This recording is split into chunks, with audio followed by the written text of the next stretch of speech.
Те за нас се много трудят, те за нас се рано будят. Щом очи от сън отворим, с кого ще заговорим? С нашата мама кротка мила, с зората подранил.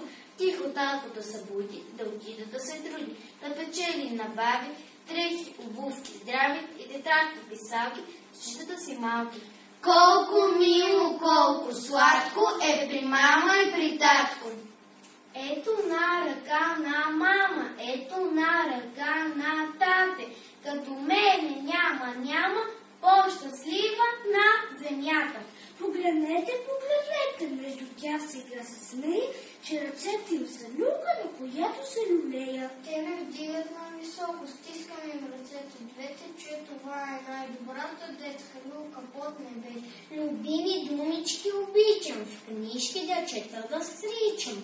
И мисля си, че дума няма по-сладка думичка от мама.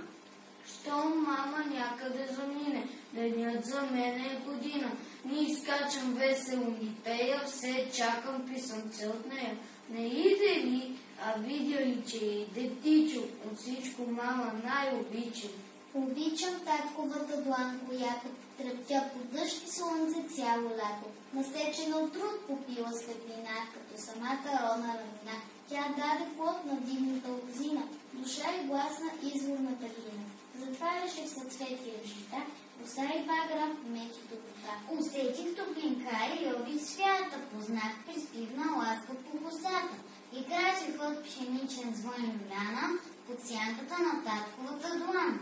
Най-обичам от дома, вечер да се прибера, ведом спуска се тама, няма вече вън игра. Няма хора, няма звън, няма птичи гласове, по дворовете без сън, само вятъра снове. А пък вкъщи огън гре, толкова пита се пече, так влиза и се смей, щипеме здравей момче. Сяда и съва с мен, къщички зверове, пред са един петел червен и високи върхове, навън да живе, таман няма вече вън игра.